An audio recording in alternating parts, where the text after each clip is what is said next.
be the first of the newly renamed the National Coral Reef Institute IGDAR seminar series. I'm Ruth Gibb. I serve as executive director of the National Coral Reef Institute. National Coral Reef Institute is a multidisciplinary group of coral researchers. They're trying to tackle some of the big research questions in the national importance. So our mission is to ensure the sustainability of coral reefs for the benefit of both humanity and nature. And this seminar series will feature presentations from leading researchers dedicated to the future of coral reefs and ocean ecosystems.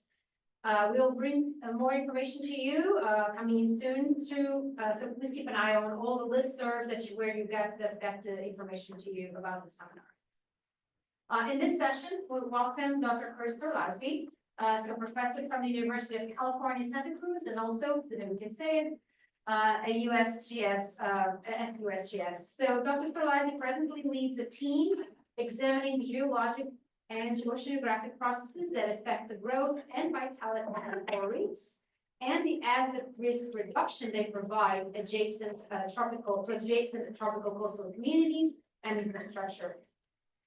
Kurt earned his bachelor from the University of Delaware in geology and a PhD in coastal geology in oceanography from the University of California in Santa Cruz. His research was cited in the 2018 and 2023 National Defense Authorization Acts. He was awarded a U.S. Coral Reef Task Force Scientific Achievement Award in 2022, and he was granted the highest honor of the Department of the Interior, and also which is a Distinguished Service Award in 2024 for outstanding scientific contributions in the public service. Kurt was the U.S. 5th National Climate Assessment author, and he's currently an author of 2 chapters of the United Nations Third World Oceans Assessment. Before I pass it to Dr. Storlazzi, I would have a couple of just housekeeping items. At the end of the seminar, we'll have a question and answer session. For virtual participants, please type your question in the chat. For those in person, please speak clearly so your question is picked up by auditorium microphones on top of you. So this seminar will be recorded and we will send the link to the registered participants within the next couple of days. For those in person, you're welcome to join us. We're planning on going out for a drink at 4:30 at the Three Suns Brewery. So if you want to have a more informal conversation. That's it. Thanks. Now I know why Wendy invited me to be the first, set the bar low, so the rest can continue on. So as you see here, that there's a large number of co-authors on this. As almost everything we do in coral reefs, it's a large interdisciplinary effort. Better to bring the experts in to help you out, and I've got to have a great experience of doing that.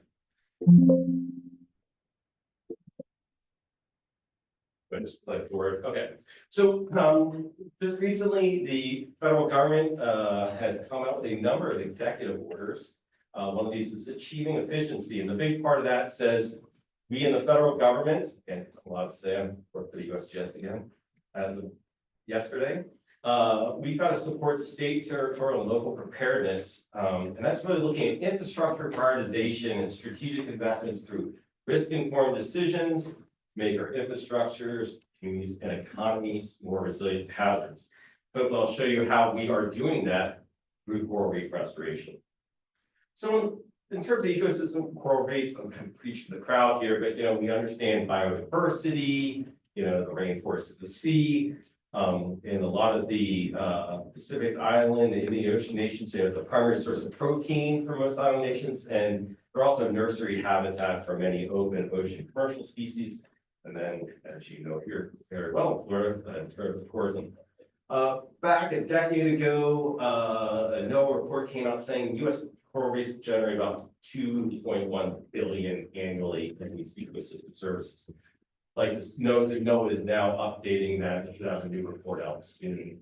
This is coming out of Jen Coss's the NOAA coral reef program.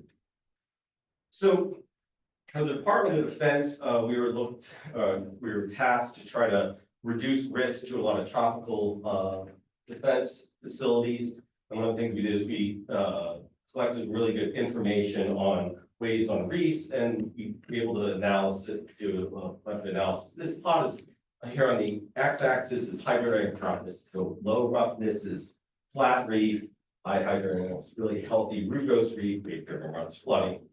And so we think about this as we move to the bottom right is healthier reefs, is less wave-driven runoff and flooding. Conversely, if we degrade reefs, we move toward lower hydrodynamic roughness, sea level rise is making higher water levels, more of those reds from the blues, and so we think climate change is going to push us towards the upper left. Again, kind of speaking to the choir here, but we know that there's a lot of global stressors, ocean acidification, coral reef bleaching, and a lot of local and regional stressors. And a lot of those are close to close to population centers. And that's going to come back, so just want to keep that in your mind. The big thing is what that's done in a lot of places is U.S. coral reefs over the past several decades experienced reef-wide elevation losses of almost a meter. And thus they're less effective, they're not as high, not as rugose, they're less effective dissipating wave energy and reducing flooding. So we already know that things like infrastructure, fresh water supplies, and resources for coral reef microclimates are threatened by flooding during cyclones. And if nothing done, that forecasted reef degradation, sea level rise, it's going to exacerbate that flooding and increase the threat to local communities. You obviously know we got reef line coast here. Just reminding you folks that there's across the jurisdictions, we have a lot of infrastructure right at the coastline protected by coral reefs. Honolulu, Agatas, capital Guam, San Juan in Puerto Rico, Pongo, the capital of American Samoa. So the big thing is I'm approaching this from the abiotic sense and kind of coastal engineering. Well, most every coastal engineering model is developed for like East Coast or Gulf Coast beaches, where we have basically the shorelines, lot rhythmic equilibrium beach profile. We know coral reefs have very steep slopes, past 1-to-1. Our roughness elements are no longer a grain size of sand, but the size of coral heads themselves. And that causes some really interesting wave processes. So I know we're here in Florida and we think of barrier reefs. We have to remember that 95% of US coral reefs are atolls or fringing reefs, and they have a very distinct reef crest. And that creates some really interesting hydrodynamics. So what we're looking at here is, it actually works there. Wave period. So in our sea swell bands from 5 seconds to 25 seconds, then we have an intergravity band about 25 to 250, what we call very low frequency. And so as we move from offshore to onshore, so as waves shoal, we're looking at energy. Notice these scales change. Our waves, as they go into the forereef, they start to shoal, they get bigger, they break at the reef crest, we start to dissipate wave energy. But as they propagate onshore, we start to pump a lot of energy into these very low frequencies. And why that matters is because coastal runup and flooding is a function of wave period. So those longer wave periods make a much bigger wave runup and flooding and erosion. And so in the Department of Defense, don't worry about all this is obnoxious. These are measures, these are models. If things fall in those 1-to-1 lines, that means we can model this stuff. And we can do this very accurately with a coastal engineering model that was developed by the Department of Defense and academia.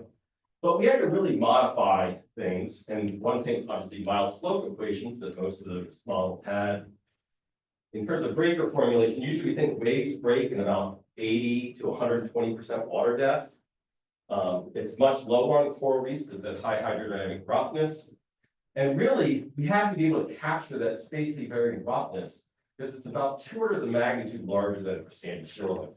Thus, the importance of corals in understanding corals and coral reefs and understanding flooding or hydrodynamics and flooding in these environments. So once we took those models, what we said is let's see if we can use this to evaluate the coastal protection value of coral reefs. And it's a 12-step program, and like most 12-step programs, it's long and arduous. Thank you. Someone gets that, Jim. I appreciate that. But so what it is a combination of oceanographic, coastal engineering, ecologic, geospatial, social, and economic models. But really what we do is we take about 61 years of wave data, we hybrid downscale it, we model flooding, both with and if we kind of numerically remove the reefs, and then we assess the consequences. And I'll show you how this works. So here, let's go flood part of Miami. This is the 100-year flooding. We have ocean over here, bays over here, blue showing the 100-year flood extent. And so just for perspective of building a 100-year flood zone, which has a 1% chance happening a year, it'll probably end up happening during a 30-year mortgage, or mortgage is about 1 in 4. Now we numerically degrade the reef, rerun the model. Now the flood extent is all the way into the red area. So if you think the red area that we're seeing coming up below the blue, is that's the area that that reef provides protection to. And do the math on that, the coral reef degradation, the probability of that being flooded during a 30-year period now increases to from 1 in 4 to almost 1 in 1. So, but let's, again, we're trying to provide these numbers so that we frame in terms of what, pardon me, my parents will understand, right? So what we could do is take that, cross-match that with building property values. This is HAZUS, these are census blocks, so just weird shapes, but it's the dollars, the house, the building values in there. We can cross-match it with census data, so the number of people.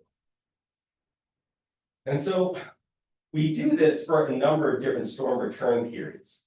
And why do we do this? Because the FEMA, Army Corps of Engineers, and the insurance industry calculates annualized risk or risk reduction benefits by a combination of the magnitude of impact.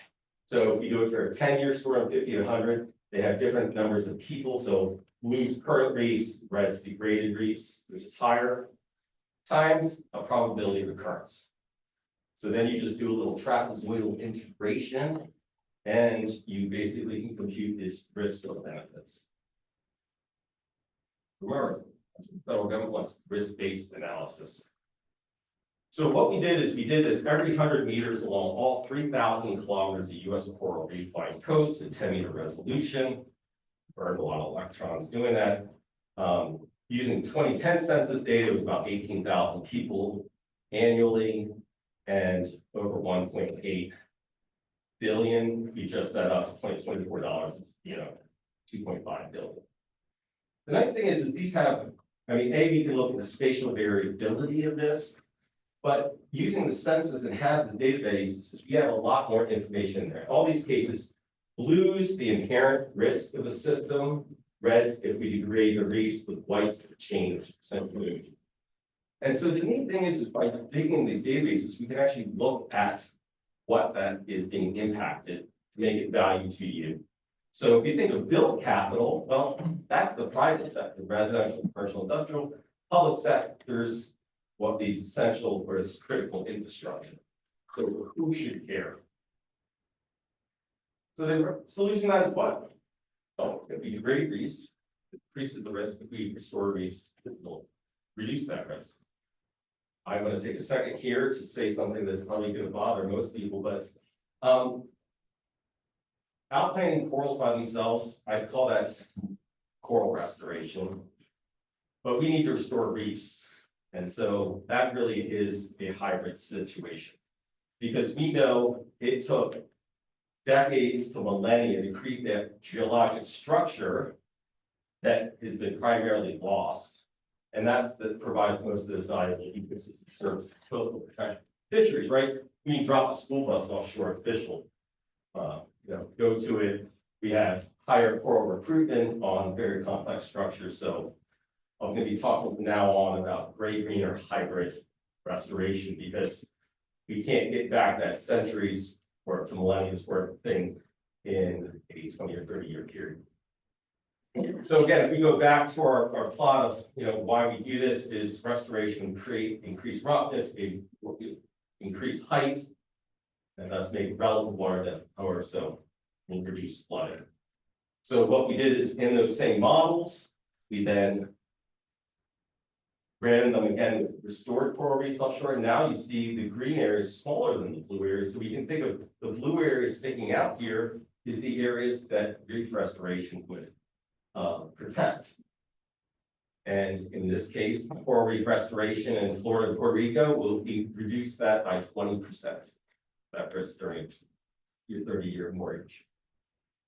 Again, we can cross match that with the value of the buildings in those areas. And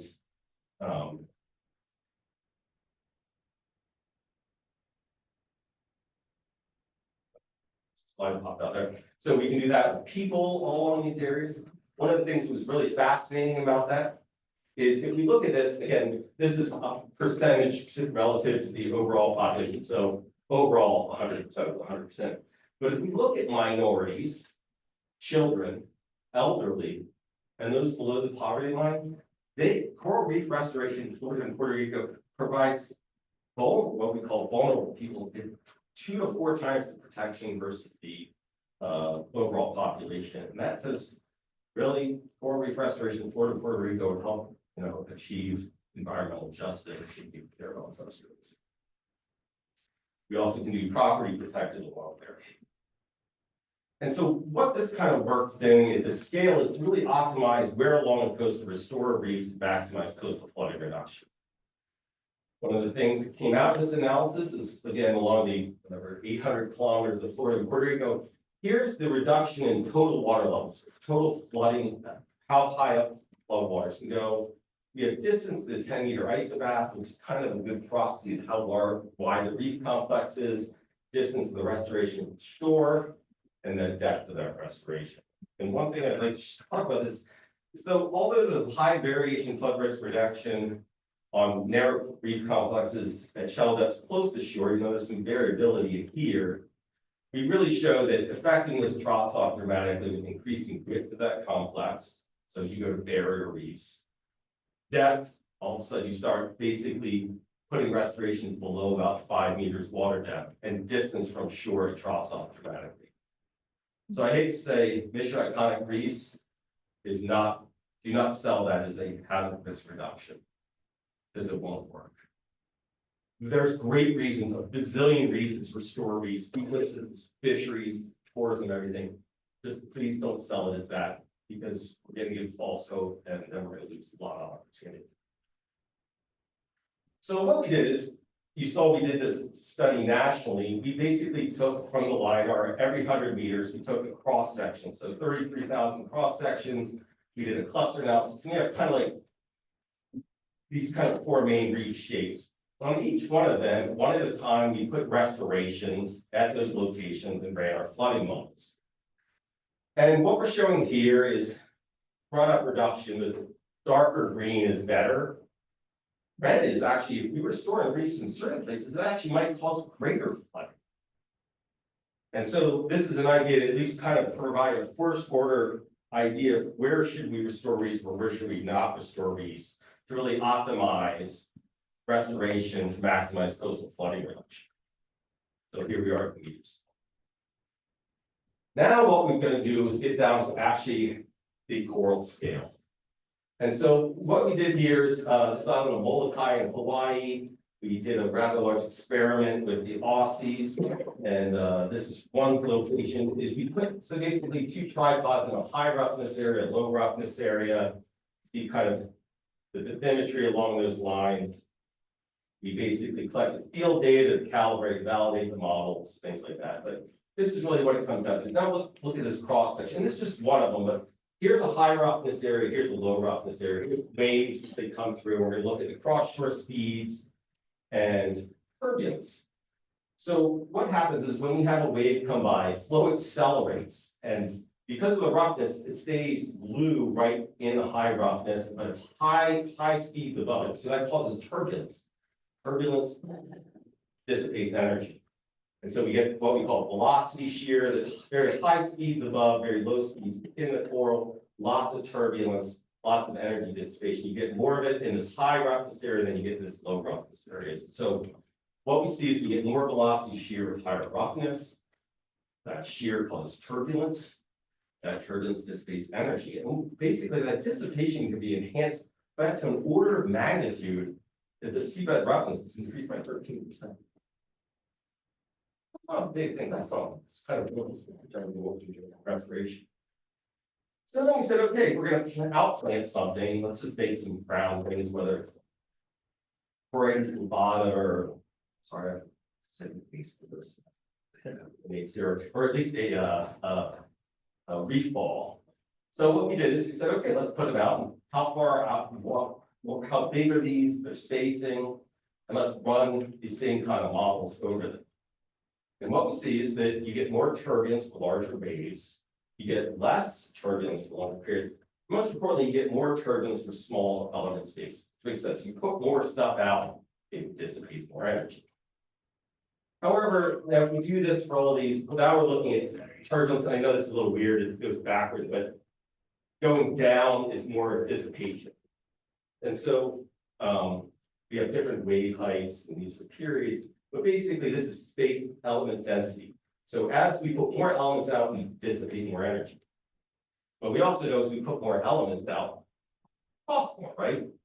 So what we're trying to do then is sit there and say, God, you know, there's probably some sweet spot based on the wave heights and periods. There's probably some minimum between maximum energy dissipation with minimum cost. So this is allowing us basically to sit there, really trying to assess where there's that minimum to maximize dissipation, to reduce the hazard, and to minimize the cost. And now we're out to full-size scale. So here you're seeing some reef structures. Here's a reef crest structure. It gives people here for scale. Here's these back reef kind of bombing nodules. And you see they've got holes in them to increase turbulence in them. And so now we're trying to model at scale, but we still need to be able to capture that and get, here's our turbulent energy dissipation. So breaking over top of the structures, even flow through the structures, creating energy dissipation. And so we're trying to understand it and quantify this. And so looking at energy dissipation as we move over the structure. But let me say this is pretty intensive. Running those 3 waves cost us about 15,000 core hours. So this is really stuff we're having to do with the HPC. But this is, if we're going to design this to get it out, be spending millions of dollars, we have to do it accurately. So, okay, how are we going to fund this? Well, the U.S. funds pre-disaster mitigation and post-disaster recovery funding through benefit cost analysis. And that's basically a hazard risk reduction benefit versus the cost. As you see, we're able to do the hazard risk reduction benefits. We know some costs are in there based on designs by University of Miami, University of Hawaii, and folks like Reef Ball in the private sector. And so if the benefit versus cost is over 1, then we get a positive return on investment. However, it needs to be done in a spatial resolution economic and narrative scale to meet the Stafford Act and Office of Budget. However, we work with them to keep sure that this information is being provided with that precision. So here, basically, we ran this for the state of Florida. It's assuming an installation of reef balls in a 5-year thing, 30 years of, so basically 5 outplantings on top of Palmata on top of that, so that we have taken into account multiple bleaching or death events. And so we need an immediate return on investment. So basically that benefits during the cost about 2%. If using the same Army Corps funding, it can be paid out over 30 years at a 7% discount rate, then almost 20% be paid for by federal pre-disaster mitigation or post-disaster recovery fund. The thing I'd like to point here is remember saying, hey, most of that land-based pollution stuff happens in front of communities. Well, most of the benefits are also in those same places. So where does this lead us? Well, then all the legal and financial tools used to fund gray infrastructure, such as special purpose tax districts, catastrophe bonds, resilience bonds, mitigation grants, restoration funds, then can be used to fund green infrastructure. The BRIC program, until it was killed recently, was $2.3 billion a year. Hazard mitigation grant programs, I think $3.1 billion a year. You can take some of that money out of there, restore reef, reduce risk. And why that's important is because every dollar spent in mitigation saves $4 in averted damage during tropical storms. So how to get us there?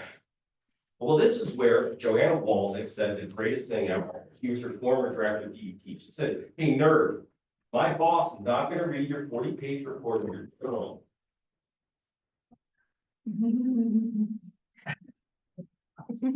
No, we're still alive. She said, "Hey, listen, you got to give me a 2-page," and I bring this up because this is a real important thing. I worked for 15 years thinking someone's going to read my journal article, and it didn't go anywhere. She said, "Nerd, give me a 2-pager. She worked with me on this. You know, hey, I want key points. I want really nice figures. You got to get it in there." And she said, "You know what else you need? You need to give me a big poster I can put up on a wall. So when I have stakeholders in the room, I can point to these spots, or I can roll it out on the table." It's really nice when Sam introduced herself to me. She remembers that poster is hanging up in the DEP office. And so that is good because that changes people's minds. So these are state and territorial laws that designate coral reefs as critical infrastructure for coastal protection. So every federal, 2 states, 5 territories, and the entire federal government has now designated coral reefs as critical infrastructure, making them available for pre-disaster mitigation and post-disaster restoration. So, state of Hawaii's done this. If any of you folks ever hit FCR3 money, you're very welcome. Because the guideline for that for a while was stored reefs for drier seas. There's that #1 thing up there says shoreline protection. So one of the things we did is, again, within the federal government, we worked to keep sure that FEMA could directly ingest this data to support decision making. This is their flooding assessment structure tool. Using that modeling we did in Puerto Rico, they got 38.6 million hazard mitigation grant program funds that were spent on kilometers of code. Like to ask you, where else would you seen $38 million put into 7 kilometers of coral reef in the US? Actually, in the world. So then more recently, we've got 7.5 million for Florida to do more analysis to get it out to scale, and 1.8 million for more stakeholder engagement planning in Hawaii. DARPA, the people who invented such things as the internet, mRNA vaccines, stealth technology, they took our data to help justify a $70 million program. Probably heard about this Reef fence. Basically, University of Hawaii and the University of Miami each got $30 million. It's not just to put out hybrid coral reefs, but it's to make corals be more resilient to thermal stress, reduce algal growth, increase resilience. Really massive shot in the arm in terms of coral reef science. The other thing is, it actually got to the point of insurance. State of Hawaii passed this resolution to consider reef insurance. Say their reefs are that important for coastal protection that we'll restore them, and in case a storm happens, we'll get them. So then the Bank of America worked with the Nature Conservancy to assess the feasibility of insurance finding. And in 2022, the state of Hawaii got an insurance plan for their coral reefs.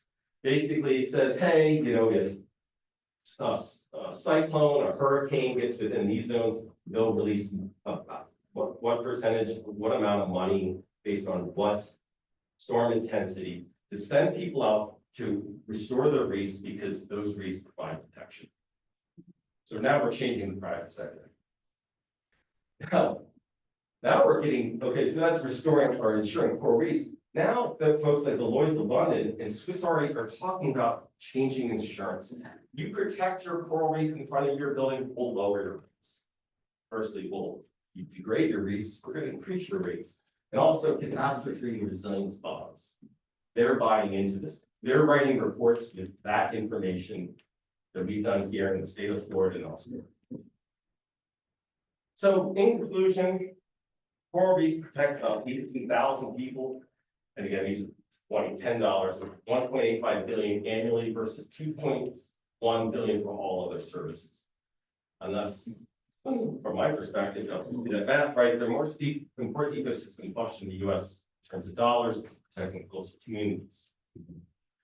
Restoration of many coral reefs, especially those in front of large population centers that are most degraded, provide the greatest benefits to communities, infrastructure, and economies. to provide flood risk reduction benefits greater than deployment long-term maintenance costs, and thus have a positive return on investment. So hopefully I've shown you how we're kind of linking coral reef health and restoration to coastal hazard risk reduction, to reduce risk, increase the resilience of coastal communities, while also maintaining biodiversity, fisheries, tourism, and thus strengthening your local economy. Thank you.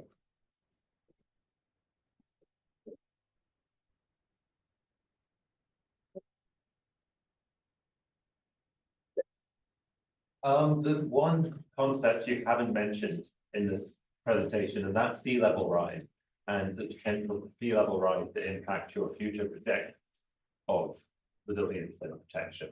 Can you say anything about how you think that might influence the cost and the potential benefits returned? Yeah, great point, great point. First off, is there sea level rise in Florida? Hey, as you can tell, I'm not from here. Well, one of the first, and the idea, with a lot of this, with nature-based solutions, is that if ecologically intact and performing well, we should be able to grow sea level. Will they grow as fast as sea levels rising? This is a big point. People very often confuse coral growth. Oh, cervicorn doesn't grow 7 meters a year, but reefs grow in millimeters per year, and if sea level rise is approaching decimeters per year, you're not going to keep up. Another reason why, again, this idea of hybrid, putting out some kind of concrete-based structure to help make up with that quickly, or maybe kind of overshoot that for a bit, I think is very important. But you're exactly right. And the thing is, we are doing that in our models now, saying, okay, because we have all those combinations, right? It's reef degradation, reef restoration, sea level rise. So you're exactly right again. But the idea is that in a perfect world, they've done it before, probably not at the rates that are happening now. That kind of pushes it forward. We're looking at what tools in the toolkit that is base structure probably get. Yeah. Great talk, thank you. I wonder if you're undervaluing the impact of the flooding, coastal flooding. Just simple property value is one thing, but when all the infrastructure floods, there's a huge environmental cost to it, right? All the paints, pollutants, all the infrastructure that leaks out into the water and then goes everywhere, including the reefs, Everglades, wherever. So I'm just wondering if you've thought about incorporating hydrodynamic modeling into your flooding scenarios so that you could account for the pollutant impact of the flooding as well. Yeah, so right now at this scale, we've not. So when we're doing it national scale and regional scale, we've not. Once we get down to those, like again, so that 7.5 million coming to the state, 1.5 with us will thus be for us to model wherever the counties and Florida people determine that we might want this restoration, then we do full 3D modeling at that scale where we can help address those questions. We do have a paper that came out in Nature Communications, Earth and the Environment this past January or February, Marina Roth-Mueller, where we did look at flooding on oil tanks, cesspools and things like that to show that is a very big problem. But like you said, is one of the big problems, and again, you're exactly right, we're drastically underestimating. A perfect example, in one of those flood areas, you might hit a transformer or a substation. We're not looking at the cascade out of that. Also, if you start looking at a port, how much does that go? A hospital, these things, we are drastically underestimating our impacts. And this is us doing the impacts, cross-matching with these available databases. Really what we need, we're trying to do is to get some economists, social scientists, because again, these things can cascade way out, especially when you get into ports and airports, and like I said, hospitals and some of the electrical substations, fuel, sewers and stuff that can cascade way outside the flood area. So yes, we are drastically underestimating this.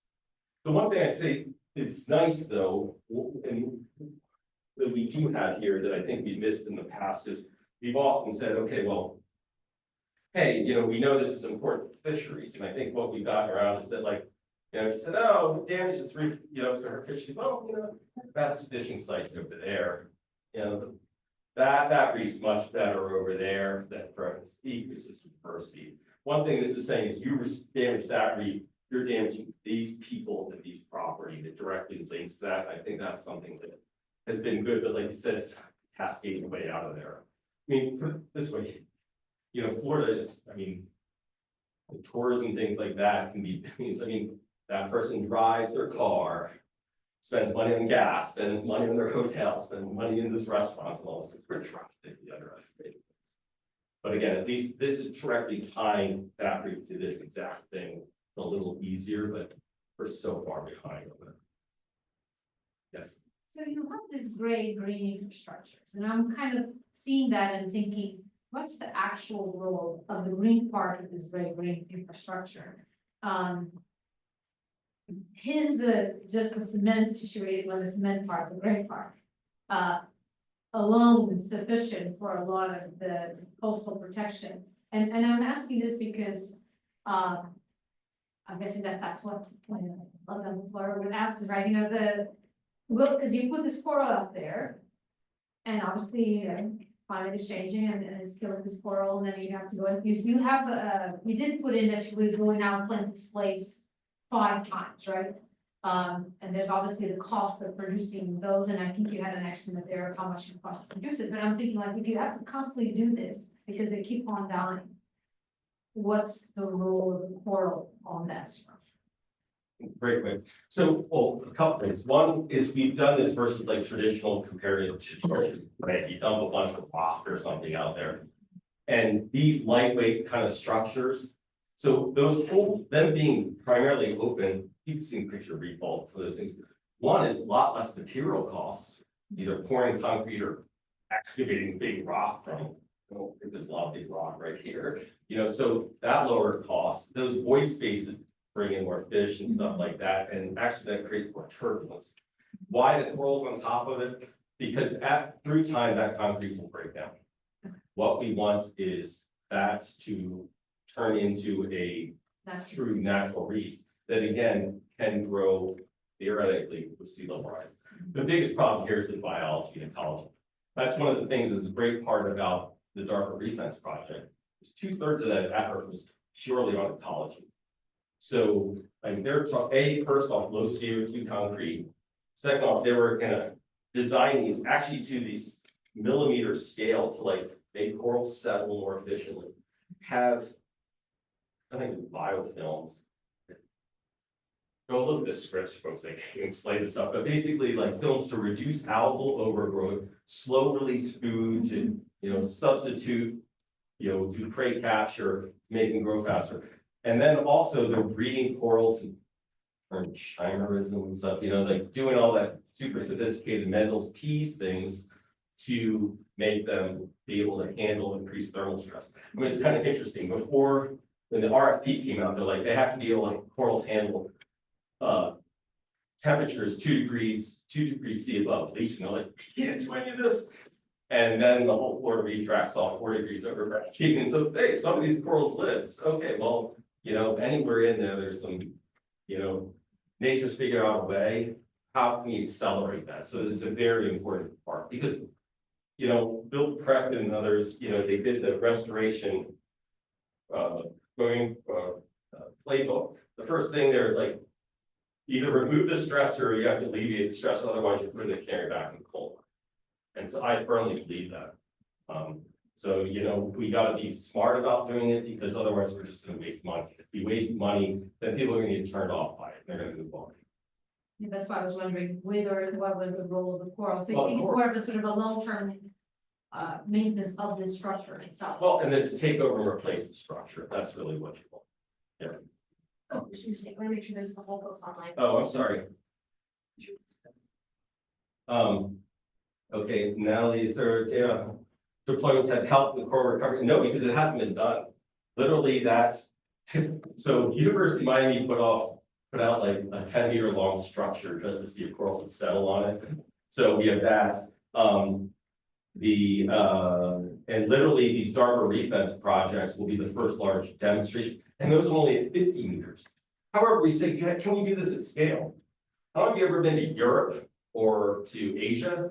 They've done coastal engineering projects at tens of kilometers scale. We can do it. It can be done. Like, this isn't something that's impossible. I think the biggest thing in terms of gray green is creating the green part of that at scale. I know that your state is pouring a lot of money into land-based nurseries and others, because they're gonna have to crack this stuff out to do it for not only for initial deployments, but hey, long-term maintenance. Okay, I'm sorry. As someone who studied hybrid reefs in a bunch of different locations, different hybrid, what is the optimal design vary? Does the optimal design vary much? We have not actually done that. That's one of the things we're planning to do here in Florida, is to look just how much, because it's going to vary with wave height and period and the seafloor slope and the structure. It is going to vary a bit. Are you going to have some kind of like modules that you'll design, maybe like a reef crest module, a back reef, or a fore reef module? Probably yes, but like, do we need 2 rows of them? How far apart should they be, and what water depths? So there's still a lot for us to learn. So hopefully I just answered those 2. So. Your hand up? Me? Oh, no, sorry, that, yeah. Yes. So you mentioned that with the cement structures, they would erode over time, and you're hoping that the corals would take over for that and account for that deposition. So wouldn't that also interfere with that biofilm you mentioned, and over time, wouldn't that impact algal settlement as well? So as the cement erodes, the biofilm would disappear, and then the algal would start to come back. But I think the thought is that by that time, the whole structure covered. And it's just that the coral breaking down, or the concrete's gonna break down over 20, 30 years or something. So hopefully already growth at that time. Just like a normal coral reef, hey, during a storm, it might break. And if you ever drill through a reef, not a coral head, a reef, it's very little's in place. No, it's basically like a junkyard. Things all smashed together. And so kind of how reefs have developed through time. Yes. Do your models account for the loss of species within them? So today a paper came out in Science saying that a crop of palmata and stratiforms along the Florida coral reef tract is now functionally extinct. Do the models somehow account for that? Because obviously with future increases in climate change, the severity and the frequency of thermal stress events, you're going to be losing more and more species as we go forward. So you're talking on timescales of 20 to 30 years, but that seems a bit unreasonable given how quickly we're approaching, how quickly we're losing species now. Yeah, no, this doesn't account. It creates a rough, we put a roughness in a model and an elevation.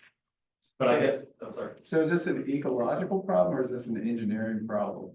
It seems I get it, they're trying to mesh the 2 together, but to me, it seems more of an engineering issue where we can put these structures out. If they have coral, great. If they don't have coral, we still have that barrier.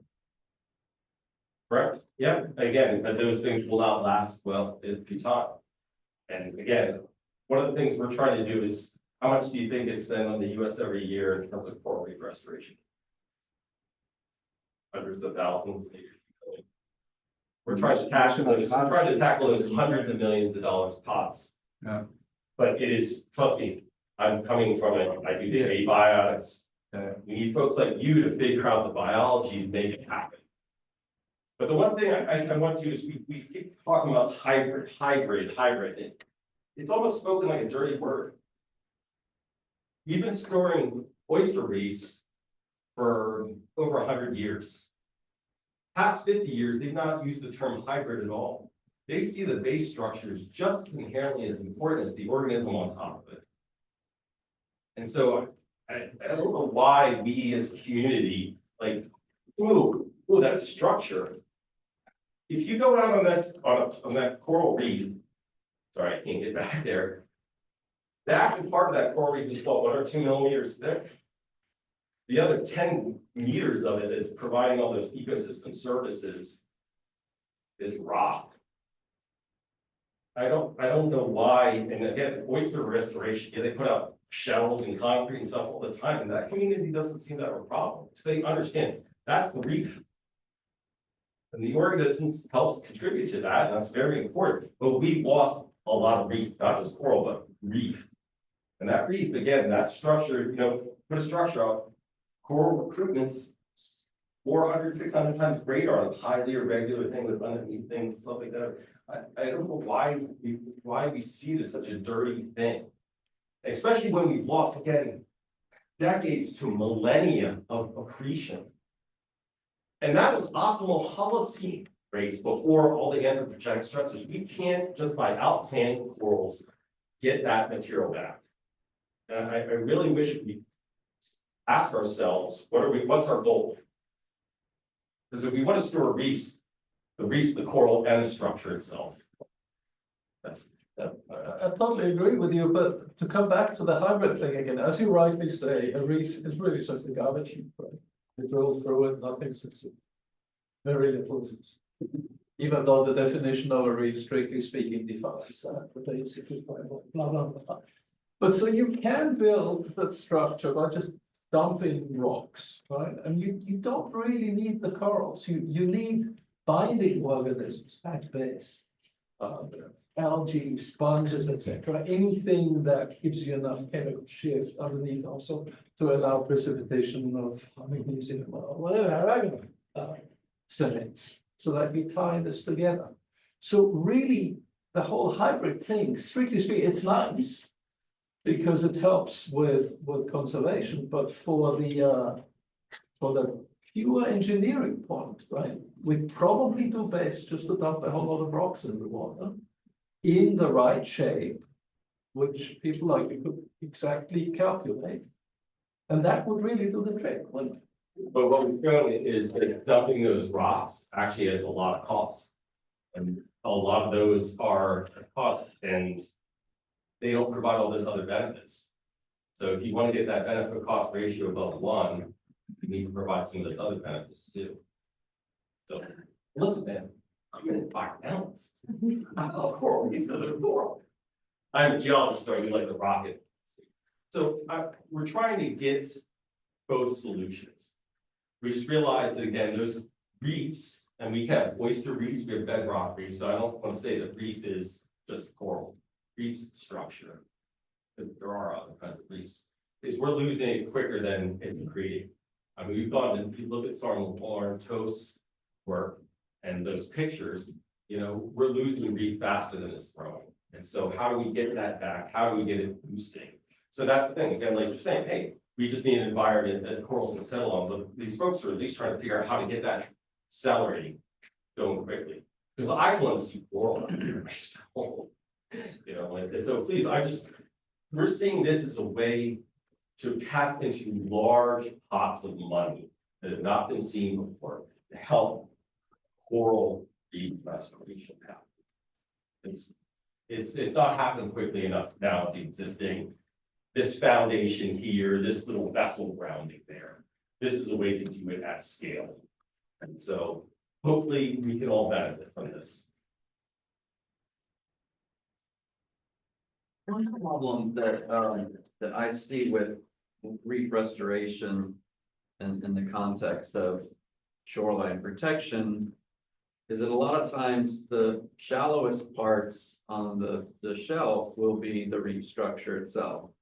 And then the sand structure, the sand will be lower than that, right? We're allowed to outplant live corals and plant corals on the reef structure itself, but not these green infrastructure or these gray infrastructure. You can't go out and dump a bunch of cement modules on top of an existing reef structure. So In Florida. in Florida, yeah. So I think that's where the DARPA project ran into an issue as well, because that they were forced to deploy on sand, right? But that's okay, right? But you're not getting the benefit of the actual reef being higher, right? You're creating another reef in front of it. But if corals are growing on that, is that okay? Maybe we don't, I don't maybe know. that maybe that degraded reef that's now just a pavement. You know, yeah, it's not deployed on there, but you deploy it in sand, and now you have live corals growing on it. Is that a bad thing? Well, wouldn't it be better to utilize the existing structure that's already? Yeah, and that's what they're doing in Puerto Rico, is they're deploying that on existing reef structure. Their territorial, Commonwealth law says they can do that. That's what's happening in Hawaii. Because here, different things would grow on the near shore structure, Mhm. you know. And again, that's the other thing is why are the reefs degraded? If we're putting it, maybe, okay, they're working really hard to make them attain higher leaching thresholds. But if it's all due to sewage and nutrients and outgrowing, then they're coming to carry back to the coal mine. So yeah, those things do need to be addressed. No doubt about it. It's not an easy problem, which is why it has been done. But we're trying to figure out how to do it. And again, most importantly, provide funding to do this at scale. But again, the engineering, this is the easy stuff. You guys have the hard things to answer. At least in my mind, sorry. There's another question online. Okay, sorry. Given the coastal protection benefits are modeled relative to natural reef systems and artificial infrastructure cannot be on top of natural reef, or the optimal adjacent locations for great green infrastructure and shoreline protection. Again, that is only the case, I should say it's only the case, I'm only aware of that being the case in Florida. So where would it be to enhance shoreline protection? Again, it's that location where it's going to cause greatest energy dissipation rate. But then, of course, then maybe you can make the back hybrid reef environment, maybe that's more suitable, some of the pavement in there is more suitable for. One thing I'd like to say is, you know, you brought up, I'm jumping back to the sunglasses on, you know, like, cervicorns. You know, I get it, and people love cervicorns, and, you know, so-and-so gets $1 million and show it growing there. I just want us to understand, if you drill coral reefs, most of that reef structure is not cervicorns. The great coral reef geologist gave a presentation back in time. He said, like, every time the earth sneezes, all the cervicorns. It creates really nice habitat and it creates some sand. But in terms of large scale structure, that's why it's really nice to see that the coral reef, the coral restoration community is going to a more diverse package, especially some of those more robust species that grow a lot slower. Again, can't take different pictures of its growth, but are actually creating more of that reef crest structure, that energy dissipation, or more robust. So if I put on my developer hat now, so this is just a question for you. I'm interested in, so I get the contract to throw out thousands of modules, technocrats or whatever, onto that reef to increase dissipation. Is it more effective from the hydrodynamic point of view to pass my tetrapods and all that, my artificial reef onto the reef, or actually to anchor it on the shoreline? Because, you know, all that concrete and all these rocks that I throw into the water, I could throw on the shoreline as well, and just hard on the shoreline if I don't need the beach. Would that? I mean, that's just a hydrodynamic question to you now. Would that have the same effect, the same protective effect? Or do you get a greater protective effect by actually building that and having it out there rather than on the shore? Well, I'd say this is just building a bulkhead on shore, then you're losing the beach value. And those are large economic engines, so that would play to your cost benefit analysis. In terms of protection, yes, like I said, go to parts of Japan and the Mediterranean, they're incredible coastal defense structures. But then you don't have a beach there which is large economic engines for a lot of these coastal communities. So could it provide just as much protection? Yes, but you're not getting those other benefits. And we value those quite a bit. And again, placing those cost benefit ratios. Sorry, Dylan, Yeah, no, I was just wondering, did you compare the Indo-Pacific, sort of those models to these really heavily degraded reefs that we have here in the Caribbean? Obviously, you have much more species richness, diversity when you're talking Indo-Pacific reefs than you are in areas like here. Yeah, well, again, we don't, our species are just a roughness. there is this genus or has this clade. That's not, it's not on the scale of our models. Okay. The one thing we do show, though, I will say this, the kind of larger, broader, gentler reefs that we see here, like northern Florida and parts of Puerto Rico, are much more conducive to restoration. So we're doing the same kind of modeling right now in American Samoa, Guam, and Santa Mai. And those ones that have very shallow reef cloud, a very distinct reef crest, actually are not as effective to restore them because you're not moving that break point out as far. You know, it's like you have a 300-meter wide reef flat, that's a 30-degree slope, we move that break point out another 20 meters. Like, but here where it's really gently sloping, we move that out quite a bit, which really increases dissipation. So we're starting to learn some of these things. And again, some places, you know, that's what we want to do. Our job is to do science because we want to save dollars and lives. And some of that's saving or not wasting dollars, right?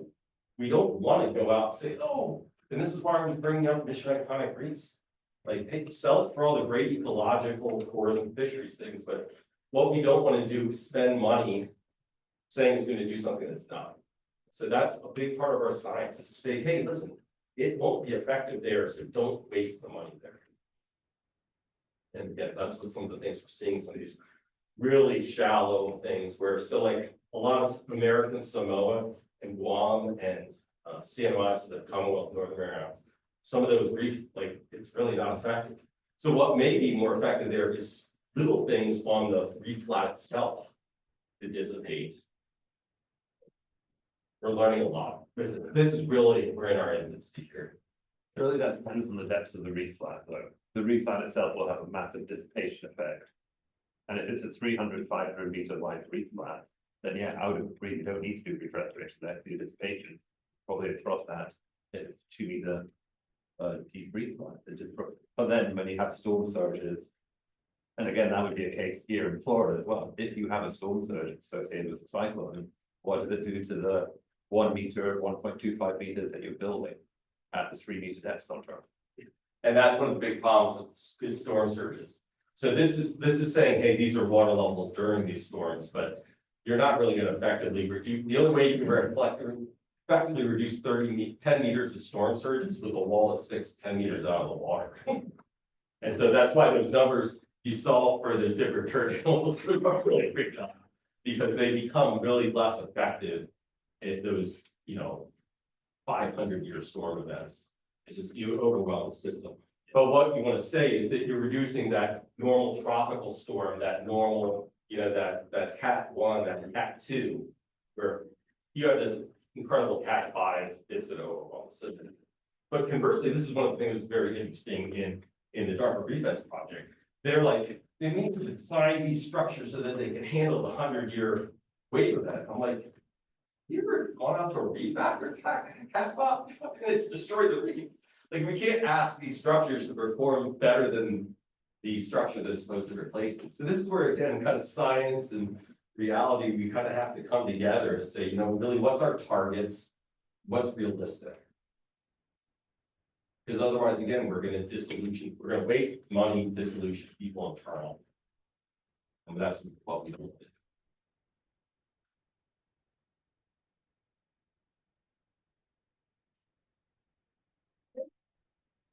Yeah. All right, so thank you, Kurt. Thank you.